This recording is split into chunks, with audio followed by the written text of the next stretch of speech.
का नाम है द रिपिंग। मूवी की शुरुआत में एक पादरी दिखाया जाता है जो कि किसी चीज की खुशबू से जाग जाता है। अब पादरी इधर उधर देखना शुरू करता है, तभी उसको एक औरत की जलती हुई फोटो मिलती है। फिर वो अलमारी खोलता है और उस औरत की जलती हुई सारी फोटोज बाहर निकलती हैं। पादरी को फोटो देखकर कुछ अजीब महसूस होता है और वो फोटोज को जमीन पर रखता है। फिर पिक्चर्स पर बने जलने के निशान से एक उल्टी द्रांति का निशान दिखाई देता है। अब अगला सीन चिले शहर का दिखाया जाता है। वहाँ पर चमत्कारी घटनाओं की जांच करने वाले दो लोग दिखाई देते हैं। उनमें से एक कैथरीन है जो कि वही औरत है जिसकी पिक्चर्स शुरुआत में जल रही होती हैं, और दूसरा है बैन जो कि कैथरीन के साथ मिलकर काम करता है। दोनों एक पुलिस वाले की मदद से भीड़ भाड़ वाली जगह में जाते हैं। सारी जनता धार्मिक लोगों में भरी पड़ी है, लेकिन सभी लोग बड़े अजीब हैं। सभी लोग एक गुफा के अंदर जा रहे होते हैं और कुछ ही देर में कैथरीन और बैन भी गुफा में पहुंच जाते हैं। वहाँ उनको एक पादरी की लाश मिलती है जो कि 40 साल से मरा हुआ है, लेकिन फिर भी लाश में कोई सड़न नहीं आई है। जिस मकबरे में पादरी की लाश को रखा गया था वहाँ पर 1 महीने पहले भूकंप आया था। सब कुछ टूट गया, लेकिन पादरी की लाश बिल्कुल सही सलामत पड़ी थी। अब उस सही सलामत लाश को देखकर सभी चमत्कार मानते हैं। तभी कैथरीन का ध्यान मकबरे पे आई एक दरार पर जाता है, इसलिए वो जांच करने के लिए नीचे चली जाती है। उसके पीछे बैन भी जाता है। वे देखते हैं कि सारी दीवारों और जमीन पर कोई अजीब लाल रंग की चीज है जो कि खून की तरह दिखाई दे रही है। अचानक उनको ऊपर से कोई आवाज आती है, इसलिए कैथरीन सीढ़ियों से चढ़कर ऊपर जाने लगती है और बाकी सारी जगहों की तरह सीढ़ियां भी लाल रंग की चीज से ढकी हुई है। वो ऊपर पहुंचती है और देखती है कि ऊपर वाला पूरा कमरा ही लाल रंग वाली उस चीज से ढका हुआ है। तभी कोई कैथरीन को ऊपर से खींच लेता है, इसलिए बैन भी पीछे पीछे ऊपर जाता है। वे देखते हैं कि ऊपर 2 लोग सूट्स पहनकर काम कर रहे हैं। ये दोनों लोग अचानक से आए कैथरीन और बैन को देखकर भड़क जाते हैं और दोनों को वहां से चले जाने को बोलते हैं। हालांकि जाने से पहले कैथरीन अंदर रखे ड्रम्स की फोटोज ले लेती है जिसमें खतरनाक केमिकल वेस्ट रखे हुए हैं। अब अगले सीन में अपने इस जांच के बारे में कैथरीन अपनी क्लास को बोलती है। एक और झूठे चमत्कार का पर्दाफाश हो चुका है। वो असल में कोई चमत्कार नहीं, सिर्फ विज्ञान है। वो सभी को बताती है कि लाश के निचली वाली जगह में गैर कानूनी तरीके से टॉक्सिक वेस्ट रखे जा रहे हैं, जिसकी वजह से पादरी की लाश वैसी की वैसी पड़ी हुई है। अगर उस केमिकल को सांस के जरिए अंदर लिया जाता है तो लोगों की सोच में गड़बड़ी होती है और उनको गलत भ्रम होने लगता है। इसीलिए गुफा में जाने वाले सभी लोगों को ये सब कुछ एक चमत्कार लगने लगता है। वहाँ के लोगों के पास पैसों की कमी है और अच्छे से पढ़ाई न होने की वजह से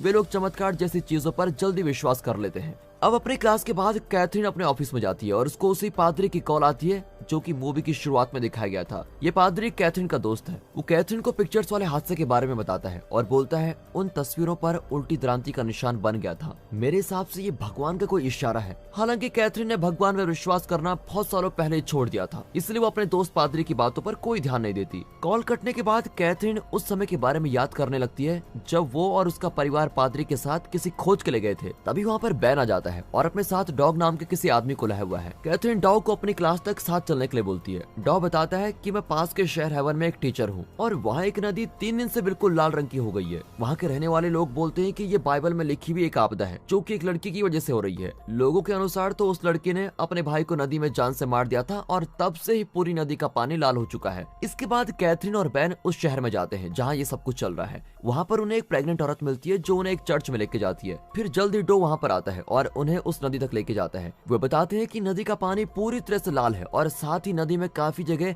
मरी हुई मछलियां इधर उधर पड़ी हुई भी हैं। फिर कैथरीन और बैन अपनी जांच करने लगते हैं। वो नदी का कुछ पानी और मरी हुई मछलियां अपने पास सैंपल के तौर पर रख लेते हैं ताकि उनकी जांच की जा सके। इसके बाद वो दोनों डॉ के साथ नदी में कम पानी वाली जगह पर जाते हैं। डॉ बैन के साथ नाव में रहता है जबकि कैथरीन जंगल के अंदर चली जाती है। फिर कैथरीन आसपास की पिक्चर्स भी ले रही होती है और तभी अचानक एक लड़की पेड़ के पीछे से बाहर आती है। कैथरीन घबराकर जमीन पर गिर जाती है और उसका सर भी जमीन से टकरा जाता है। तभी कैथरीन को कुछ अजीब सा दिखने लगता है। उसको यही लड़की नदी में दिखती है और उस लड़की के साथ उसका भाई भी है। कैथरीन उठती है और देखती है कि वो लड़की उससे दूर भाग रही है। फिर कैथरीन कुछ देर तक उस लड़की का पीछा करती है, लेकिन लड़की काफी तेज है इसलिए कैथरीन उसको पकड़ नहीं पाती। अचानक पता नहीं कहां से वहां पर डो आ जाता है और कैथरीन उस छोटी लड़की के बारे में डो को बताती है। डो बोलता है उस लड़की का नाम लॉरेन है और यहाँ के लोगों के हिसाब से लॉरेन ही वही लड़की है जिसकी वजह से नदी का रंग लाल हो गया है। अब डो कैथरीन को एक टूटे हुए चर्च में लेके जाता है। वो बताता है कि सैकड़ों साल पहले यहाँ 3 बड़े तूफान आए थे जिसकी वजह से पूरा शहर उजड़ गया था और लोगों को इस जगह को छोड़कर किसी दूसरी जगह पर जाकर बसना पड़ा था। इस सब के दौरान बैन नदी के पानी की जांच जांच कर रहा होता है। तभी उसको एक मरा हुआ मेंढक दिखता है। बैन उसको देखता है और तभी बहुत सारे मरे हुए मेंढक ऊपर आसमान से नदी में गिरने लगते हैं। इसलिए बैन जल्दी से कैथरीन को कॉल करता है और इस बारे में सब कुछ बता देता है।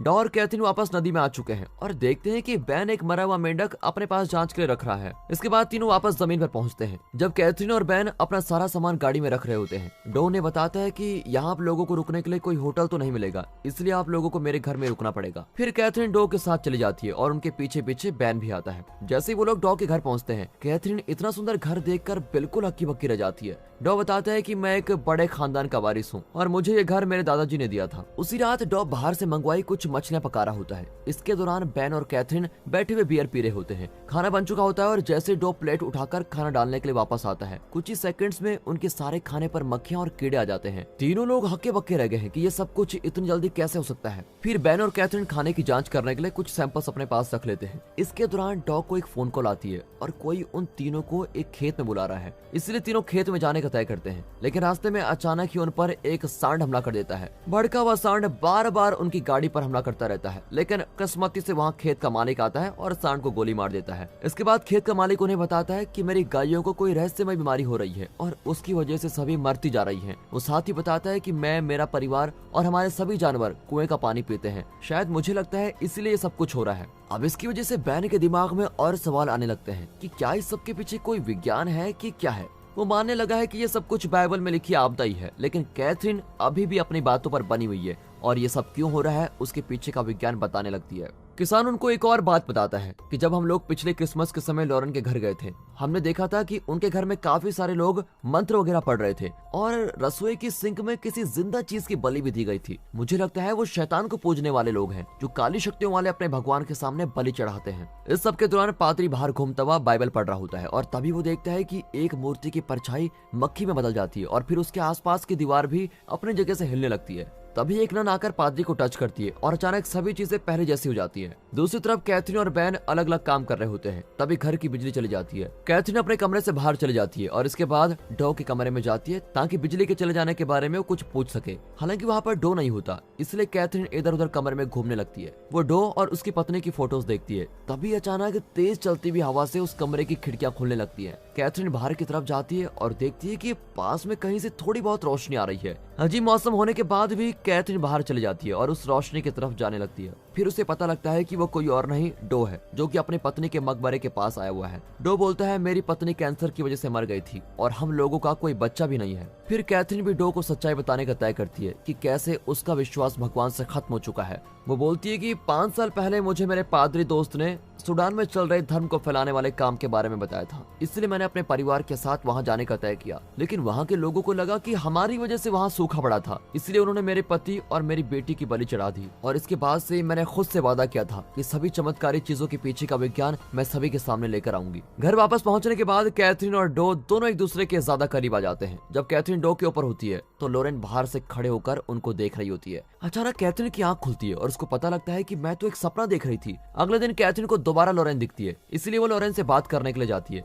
हालांकि लॉरेन दोबारा भाग जाती है, इसलिए कैथरीन उसका पीछा करने लगती है और अचानक उसका पैर फंसने से वो गिर जाती है। कैथरीन दोबारा से सूडान में पहुंच गई है, जहां उसको अपनी मरी हुई बेटी दिखती है। कैथरीन रोते हुए अपनी बेटी को गले लगा लेती है और तभी उसकी बेटी बदलकर लॉरेन में बदल जाती है। अचानक उसके परिवार को मारने वाला इंसान भी वहां पर आ जाता है और कैथरीन को भी मार डालता है। तभी कैथरीन को बैन की आवाज आती है जो उसको उठाने की कोशिश कर रहा है। शांत होने पर कैथरीन को महसूस होता है कि अब तक वो जो भी देख रही थी वो एक बुरा सपना था। इसके बाद कैथरीन पानी पीने नीचे जाती है और उसका ध्यान सफेद रंग के पैरों वाले निशान पर जाता है। फिर कैथरीन उन पैरों के निशान का पीछा करती है और वो देखती है कि वो निशान उसी के पैरों से बने हुए हैं। उसके पैर सफेद रेत से भरे पड़े हैं और ये वही रेत है जो उसने अपने सपने में देखी थी। अगले दिन बैन देखता है कि डॉ सैंपल्स को देख रहा है, इसलिए बैन उसको बताता है कि उसको क्या क्या पता लगा है। वो बोलता है कि अगर शरीर के हिसाब से देखा जाए तो मरी हुई गाय, मेंढक, मक्खियां और मछलियों में कोई गड़बड़ी नहीं है। फिर परेशान होकर डॉ बोलता है कि पुलिस वाले ने मुझे बताया था कि लॉरेन के मरे हुए भाई की लाश में भी कोई गड़बड़ी नहीं है, हालांकि अभी तक उसके शरीर का पोस्टमार्टम नहीं हुआ है। इस सब के दौरान कैथरीन लॉरेन के घर जाती है।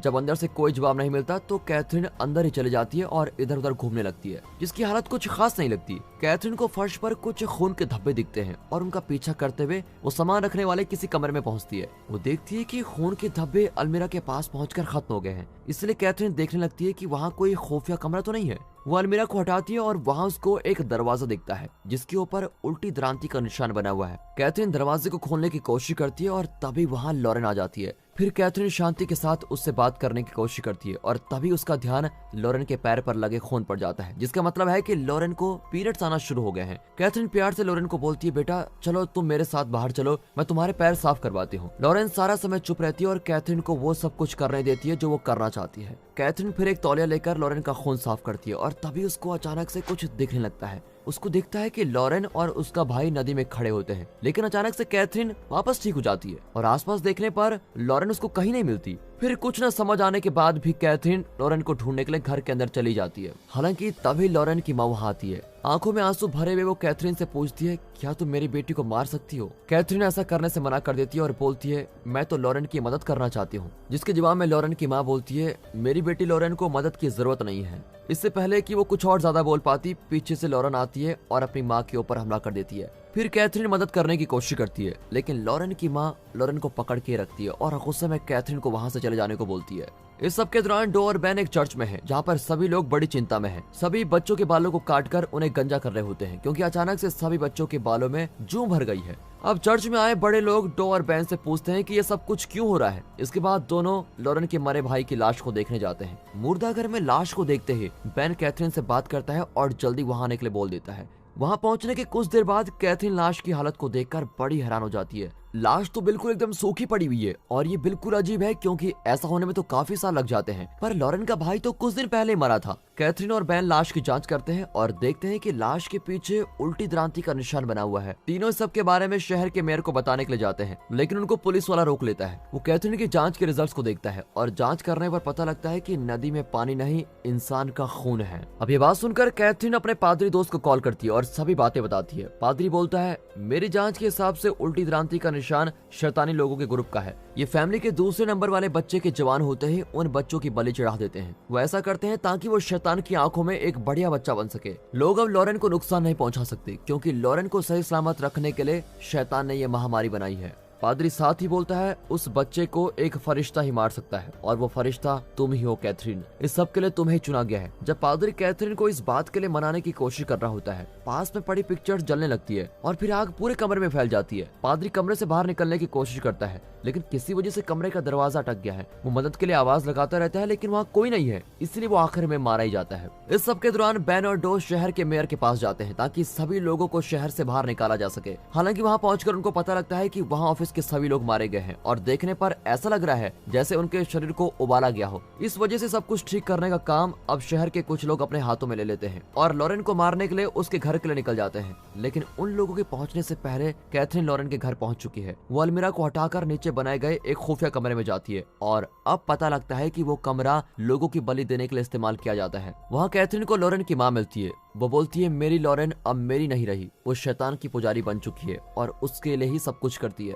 इसके बाद वो एक बंदूक निकालती है और खुद को ही जान से मार देती है। कैथरीन को ऊपर किसी के चिल्लाने की आवाज आती है और जब वो देखती है कि लॉरेन नीचे आ रही है तो वो सीढ़ियों के पीछे छुप जाती है। अचानक नीचे से कैथरीन का फोन बजने लगता है, लेकिन ऊपर से कुछ आवाजों की वजह से लॉरेन फिर ऊपर चली जाती है। कैथरीन भी उसके पीछे पीछे जाती है और देखती है कि घर के आसपास की पूरी जगह बहुत सारे टिड्डों से भरी हुई है। लॉरेन सभी के बीच में खड़ी है और शहर के लोग उस पर बंदूक तान कर खड़े हैं। बैन और डो सभी लोगों को रोकने की कोशिश करते हैं, लेकिन जैसे ही एक आदमी अपनी बंदूक चलाने वाला होता है, सभी टिड्डे उन पर हमला कर देते हैं। लॉरेन खड़ी हुई देख रही होती है और टिड्डे उन लोगों को मारते जा रहे हैं, लेकिन कैथरीन, बैन और डो जिंदा बच जाते हैं। डो जंगल में जाता है और गलती से नदी में गिर जाता है। कैथरीन वापस घर के अंदर चली जाती है और अपने आप को अंदर बंद कर देती है, जबकि बैन एक मकबरे में जाकर छुप जाते हैं। बैन को उस जगह उन सभी बच्चों की लाशें और हड्डियां मिलती है जिनको बलि के लिए चढ़ाया गया था। वो जल्दी से इस बारे में कैथरीन को बताता है और वहां आने को बोलता है। तभी उसको बाहर लॉरेन दिखती है।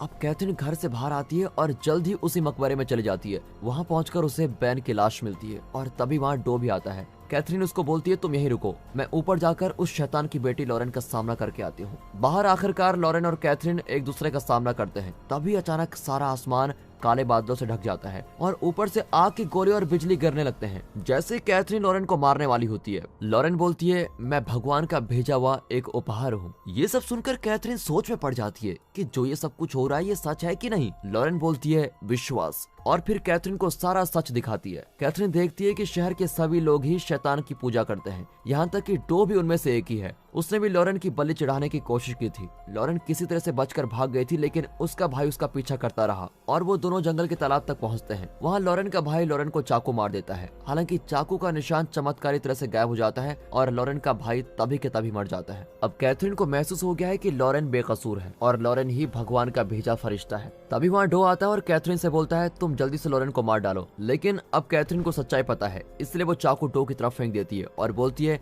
लॉरेन को तुम ही मार डालो। हालांकि डो ऐसा नहीं कर सकता। उन्होंने लॉरेन को मारने की काफी बार कोशिश की है, लेकिन लॉरेन हमेशा जिंदा बच जाती है। डो ने लॉरेन को मारने के लिए कैथरीन को बुद्धू बनाया था, क्योंकि भगवान की सेवा करने के लिए चुना गया इंसान ही लॉरेन को मार सकता है। लॉरेन भगवान का भेजा एक तोहफा है और वो एक फरिश्ता है, न कि कोई शैतान का बच्चा। और फिर कैथरीन को यह भी पता चलता है कि डो ने ही बैन को जान से मारा था, ताकि लॉरेन को मारने के लिए कैथरीन को मनाया जा सके। सच्चाई का पता लगते ही कैथरीन लॉरेन को उठाती है और वहाँ से निकलने लगती है, लेकिन तभी शहर के सभी लोग वहाँ पर आ जाते हैं और दोनों को घेर लेते हैं। डो के पास कोई चारा नहीं बचा है और वो बोलता है मेरे परिवार ने शहर के सभी लोगों को पैसे दिए और उनसे शैतान की पूजा करवानी शुरू की, क्योंकि भगवान ने कभी हमारी तरफ ध्यान ही नहीं दिया। मुझे लगा था तुम भगवान पर विश्वास नहीं करती हो, इसलिए जल्दी हमारा साथ देना शुरू कर दोगी। इस सब के बाद भी डो कैथरीन को बोलता है तुम जल्दी से लॉरेन को मार डालो, लेकिन कैथरीन ऐसा करने से मना कर देती है। कैथरीन बोलती है शहर के तुम सभी लोग अपने परिवार के पहले पैदा हुए बच्चे हो और तुम सभी का मरना पहले ही लिखा हुआ है। अचानक ऊपर से आग के गोले बरसने लगते हैं और शैतान की पूजा करने वाले सभी लोगों को मारने भी लगते हैं। डो कैथरीन को पकड़कर मारने की कोशिश करता है, लेकिन ऊपर से आता एक आग का गोला बहुत बड़ा